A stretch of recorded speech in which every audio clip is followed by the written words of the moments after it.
What's up mga gar? Welcome back ulit sa ating channel, Kuya Tems Fishard, at isang maulang gabi sa atin mga gar.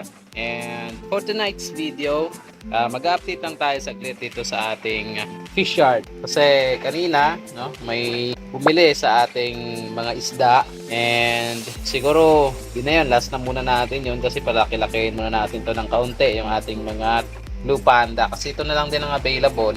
Tapos ito yung ating tuxedo koi, no? Mga lalaki na lang din yung available kasi yung babae nito ay konti na lang, no? Ano na lang po sila? 2 piraso, I think. 2 piraso na lang. Yan.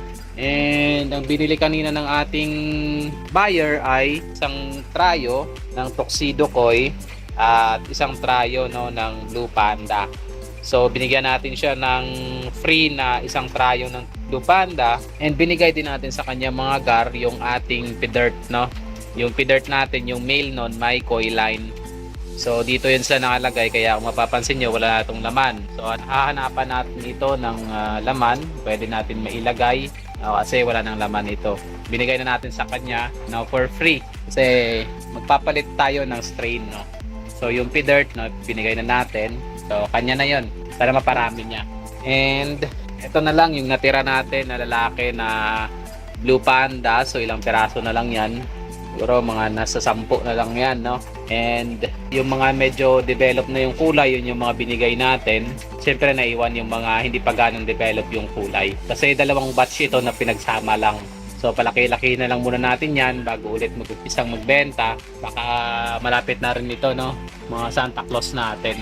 Yan. Baka pagka pwede na to, mabenta ulit yung ating blue panda, no, maisabay na rin natin tong Santa Claus and yung ating mga full gold dito banda. Tapos ito din yung mga blue panda, no, na natira. Yan, so parang may nagwiggle. So okay lang yan. Palit-palitan natin yung tubig. Yan, ito yung natira natin, no, ng mga blue panda. So palaki-lakihin muna natin yan ng kaunti, then bago ulit magbenta. So may nagtatanong pala sa ating channel mga gar kung anong tawag dito sa ating stand.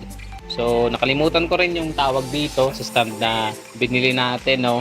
So ano ito siya, 5 layer. So 1, 2, 3, yan, 4, 5. No, 5 layer to siya na stand, and nabili na natin to sa Shopee. So nasa 850 ata ang isa nito plus shipping, na makonti lang naman ang shipping.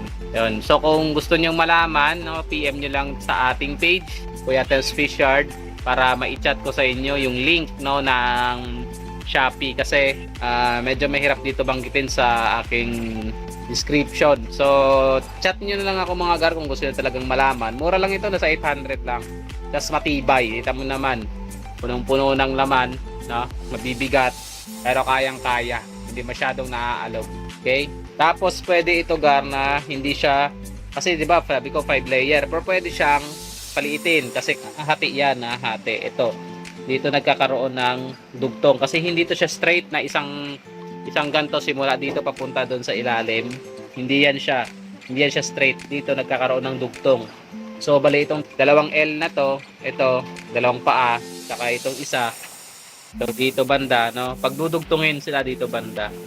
Yun. So dalawang set parang pinagdugtong, pero ang nakalagay doon sa description sa ating binili is 5 layer. 5 layer nga naman na pag pinagdugtong mo. Pero pwede mo siyang gawin na isang 2 layer at isang 3 layer. And also doon sa nag-comment, no, sa ating isang vlog na gumawa tayo ng trapan na tutorial kung paano gumawa. Hindi din natin babanggitin yung pangalan, no. Shout out na lang sa kanya, kilala na yung sarili niya. So kinumpare niya, no, kasi ang presyo natin ng isang ganito, no, na yung bago natin ginagawa is 7 by 11 by 16, no. 7 yung taas, 11 yung lapad, tapos 16 yung haba. So yung presyo na binibigay natin is 120, no? 120 yung presyo na binibigay natin. Tapos 5 piraso na lang yung natitira natin. So pinapa-take all natin kung merong gustong kumuha, no, na lahatan. So bibigay natin ng 100 bawat piraso. Kung gagawing 3 layer, mas mumura pa kasi ang magiging magkakaroon lang ng presyo itong layer na to, tapos plus 20 lang dito sa ating pinagpatungan. Nabanggit niya doon na mas maganda daw yung plastic laundry basin, large. So, in English pa, no? Pinahaba pa. Pero palanggana lang din naman yun sa Tagalog. So, yung palanggana daw na large, ang presyo daw nun is 120. Kaya kung yun daw ang bibilin mo, mas durable yun and mas real talk daw. Pagka yun ang ginamit kesa dito. Kasi ito nga, pinipresyohan natin ng 120 bawat isa. Kasi hindi to durable. Okay? So, totoo naman. Binabanggit niya kasing palanggana, no, durable naman talaga ang palanggana. Isip kahit ipukpok mo yun sa ulo mo, no, bubukol yung ulo mo, yung palanggana hindi pa rin mabibiak. So, ang pinagkaiba naman nito, so hindi to masyadong durable nga dahil durable itong plastic ito, hindi naman to basta-basta masisira kung hindi mo naman sisirain ng sadya. Di mabilis masira dito ito, no, itong tapal, no, na ginamit. Kung luna ang ginamit, no, kung tulad itong ginawa natin na atin talaga, no, luna tapos may patong pang sako, ito medyo tatagal talaga to kasi luna ito eh. Pero kung ganitong klase ang gagawin mo, no, trapal lang, tapos wala pang doble, walang patong. So medyo hindi talaga masyadong durable. Pero matagal ko na tong ginagamit mga gar. Last year pa to, hanggang ngayon buhay na buhay pa rin, no, 'di ba? Mag-iisang taon na tong ginagamit natin, wala namang sira. Kasi mabubutas lang naman to pag binutas mo talaga. Or na siguro nakabilad sa araw, hindi naman yan nakabilad sa araw talaga ng diretsa. Tapos may tubig naman, so hindi yan siya lulutong. Ganun na pangbubutas. So matibay pa rin. So real talk, so tama nga naman kung tutuusin na medyo matibay, no? Matibay talaga ang palanggana. Ang advantage naman nito, sabihin natin na ito ay pwedeng pagpatong-patungin. Okay? Ito naman ang advantage nito. Pwede mo kasi siya patungin na hindi ka na gumagamit ng mga stand na tulad nito, no? Or mga kahoy or kung anong pwedeng stand na ginawa mo para mapatong-patong mo lang yung mga ganito. Kasi ito nga, pwede mo siya pagpatungin na ito lang talaga yung gamit. Lagyan mo lang ng lock. So sinabi ko sa kanya, sabi niya dahil nga real talk, tinanong ko sa kanya kung sabi ko, good point, no? Tapos tinanong ko siya kung yung sinasabi ba niyang in English pa niya pero palanggana lang din naman, no? Kung yung sinabi niyang palanggana ay pwede bang pagpatungin. So hindi niya sinagot yon, no? Ang sinagot niya lang is mas durable daw yon. So kung ito daw, kung pagpatungin daw natin to ng 5 patong, no, magko-collapse daw to. So totoo naman talaga, or ewan ko lang kasi hindi ko naman talaga na try. Pero ako talaga na gumagawa, no, ng mga ganto, gumagawa ng mga gantong klase ng lagayan. May mga nagpapagawa ng 5 layer, 4 layers, ganon. Pero ina-advise natin yun mga gar, hindi natin yung ginagawa kasi nga, una, mahirap yun sa mga lalamove rider kasi yung pinaka-delivery nito pag may nagpagawa is lalamove lang din naman talaga. Kaya within NCR lang ang mga ginagawa natin nito. Tapos yung mga malalapit lang.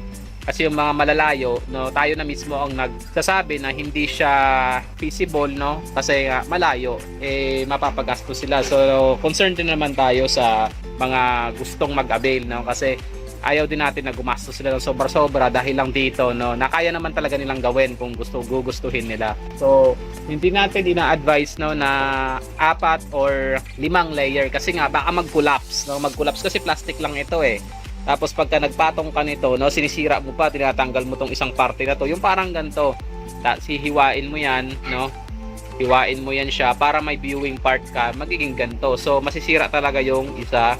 Tapos yung kanyang parang base ng crate, no, sisirain mo din. So magiging ganto lang yung kanyang itsura. Yung isang crate, no, sisirain mo talaga siya, yan, para maipatong mo siya ng maigi na magkakaroon ka ng viewing, ganon. So ang pinaka pwedeng gawin mo lang talaga na matibay is 3 layer lang talaga, tested and proven na talaga yan, na hindi magko-collapse, no. Wag mo lang talaga patungan. Ito sa akin nga may patong pa yan eh, oh. Pero 2 layer lang kasi yan. Tapos ito, 3 layer ito, mga gar. Tapos may patong pa yan dyan, mga beta. Ganun tayo ka tipid sa ating lagayan, no, 'di ba? May beta dyan. Tapos 3 layer pa to. 'Di ba? Hindi bumagsak. 'Di ba? Mas matibay pa to sa tuhod ng lolo mong nagsusumba talaga. Ayan, napakatibay. Pwede mo pang yugyugin yan. Hindi yan kukulapse, mga gar. Kukulapse lang yung mga isda dyan sa loob pag ginalog mo ng inalog, di ba? So, yun. Ito lang yung dyan, real talk talaga dyan. So, hindi naman natin sinasabi na ito ay durable talaga na panghabang buhay mong gagamitin. Ito, mag-iisang taon na, walang butas, walang sira. Ito siguro mas tatagal pa kasi luna ang ginamit, no? Pag luna kasing ginamit, mas makapal, kaso mas mahal. So, siguro ang ano lang tayo ito, ang advantage nito ay pwede natin siyang pagpatungin ng 3. Siguro 4 pwede. Pwede to 4, pero siguro 5 hindi na siya talaga pwede kasi baka mag-collapse na talaga. Pagka palanggana naman yung ginamit mo, matibay nga yung palanggana, tatagal talaga yon, no? Hanggang habang buhay mo na yung magagamit, basta wag lang malaglag siguro. Habang buhay mo na talaga yung magagamit kasi matibay talaga ang palanggana, no? Basta wag mo lang sakyan, o wag mo lang siguro, well, ewan ko anong gagawin mo, no? Wag mo ipokpok sa ulo mo. No, tibay-tibay talaga ang palanggana. Ang disadvantage naman ng mga palanggana, no, hindi mo siya pwedeng pagpatong-patungin ng tulad nito. Ito lang naman talaga ang advantage ng mga gantong crate, no? Fruit crate trapan. Yun lang mga gar yung ating update, no, kasi may pinaglalaban eh. So may pinaglalaban kasi siya. So, okay lang naman 'yon, no? Pag may punto tayo, ipaglalaban natin. Kung may point naman, no, ipaglalaban natin. Pero siyempre, hindi naman lahat ng point ay tama.